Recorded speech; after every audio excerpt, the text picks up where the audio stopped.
యేసుక్రీస్తు వారిని అనుగ్రహించాలని పరిశుద్ధ గ్రంథం బైబుల్ స్పష్టంగా తెలియజేస్తుంది. ప్రేమల సోదరులారా, ఈ దినం లోకంలో మన ప్రపంచంలో మనం చూసినట్లయితే ప్రేమికుల దినమని అనేక మంది మరి సంతోషంతో మరి పాటలతో వాయిద్యాలతో ఆనందిస్తున్నటువంటి సందర్భం మనం ఈ దినం చూడగలుగుతున్నాం. అయితే ఒక సత్యాన్ని ప్రభువైన యేసుక్రీస్తు వారు వారి ద్వారా మీకు తెలియజేసిన సత్యం ఏంటంటే, పరిశుద్ధ బైబిల్లో దేవుడు లోకములో ఎంతో ప్రేమించెను కాగా ఆయన అద్వితీయ కుమారునిగా పుట్టిన వారి యందు విశ్వాసముంచు ప్రతి వాడును నశింపక నిత్య జీవం పొందినట్లు ప్రభువైన యేసుక్రీస్తు ప్రభువాన్ని అనుగ్రహించాడు. మరి దేవుడు మానవుణ్ణి ఎంతో ఈ లోకంలో ప్రేమిస్తున్నాడు. మానవుణ్ణి ఈ భూలోకంలో పుట్టించినటువంటి ఆ గొప్ప దేవుని యొక్క ప్రేమను ఈ దినం మానవులు గుర్తించలేనటువంటి పరిస్థితిలో ఉన్నారు. ప్రేమల సోదరులరా, సోదరి సోదరులందరూ కూడా ఒక మంచి శుభవార్తను తెలియజేస్తున్నాం. అదేంటంటే యేసు క్రీస్తు ప్రభువారి ద్వారా నిత్య జీవ ప్రేమను పొందుకోవడానికి ప్రభువైన యేసు క్రీస్తు ప్రభువారు ఈ లోకానికి వచ్చాడు. మరి పరిశుద్ధ గ్రంథం బైబిల్లో ఒక మాట ఉంది, హృదయము అన్నిటికంటే మోసకరమైనది, అది ఘోరమైన వ్యాధి కలది, దాన్ని గ్రహించగలరు ఎవరని చెప్పి స్పష్టంగా పరిశుద్ధ గ్రంథం బైబిల్లో ఉన్నది. ప్రేమల సోదరులారా, మరి మానవుని హృదయం మరి దేవునికి విరోధంగా తయారు చేస్తుంది. మరి మానవుని యొక్క హృదయము మోసం చేసేదిగా ఉన్నది.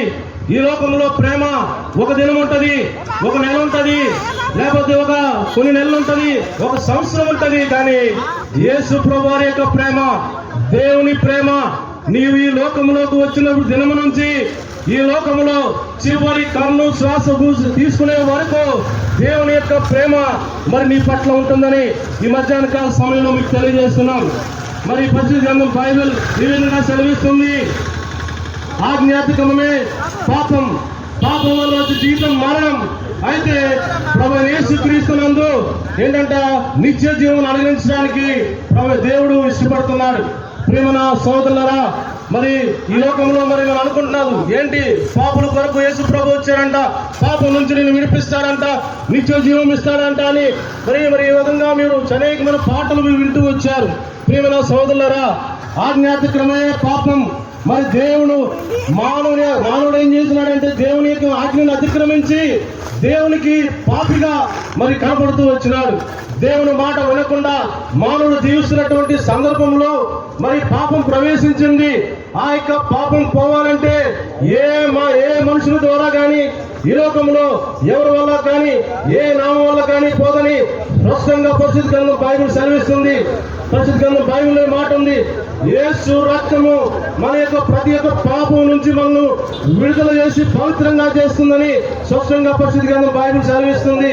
ప్రియమైన సోదరులారా, ఎందుకంటే పాపం వల్ల వచ్చే జీవితము మరణం. ప్రియమైన సోదరులారా, ఒక దినం ఈ లోకాన్ని మనం విడిచి వెళ్తాం, ఒక దినం ఈ లోకాన్ని మనం విడిచిపెట్టాల్సిన పరిస్థితి వస్తుంది. అయితే ఈ లోకంలో ప్రియమైన సోదరులారా, ఈ లోకంలో దేనికి గ్యారంటీ లేదు. నువ్వు అనుకుంటున్నామేమో నాకు నా జీవితం పర్వాలేదు, నేనంతా హ్యాపీగా ఉన్నాను అనుకుంటున్నామో. ప్రియమైన సోదరులారా, ఈ లోకంలో దేనికి కూడా గ్యారంటీ లేదు. కానీ ఒకటి మాత్రం గ్యారంటీ, మరణం ఖచ్చితం. ఒక దినం ఈ లోకాన్ని విడిచి వెళ్ళాలి. అది నువ్వైనా సరే, నేనైనా సరే. ఆ యొక్క మరణం నుంచి తప్పించుకునేటువంటి పరిస్థితి ఎవరికి కూడా లేదు. మరణం గ్యారంటీ. కాబట్టి that is the only guarantee, that is in the world మాట. ఈ ప్రపంచంలో మరణం అనేది ఖచ్చితం. ఆ యొక్క యేసు ప్రభువును నమ్ముకుంటే ప్రియమైన సోదరులారా, నిత్య జీవం, పరలోకం అనేది. ఈ లోకంలో రెండు మార్గాలు ఉన్నాయి, ఒకటి పరలోకం, ఇంకొకటి నిత్య జీవం. అందుకే ప్రియమైన సోదరులారా, ఈ యొక్క మా దగ్గర కొన్ని పరపత్రికలు ఉన్నాయి.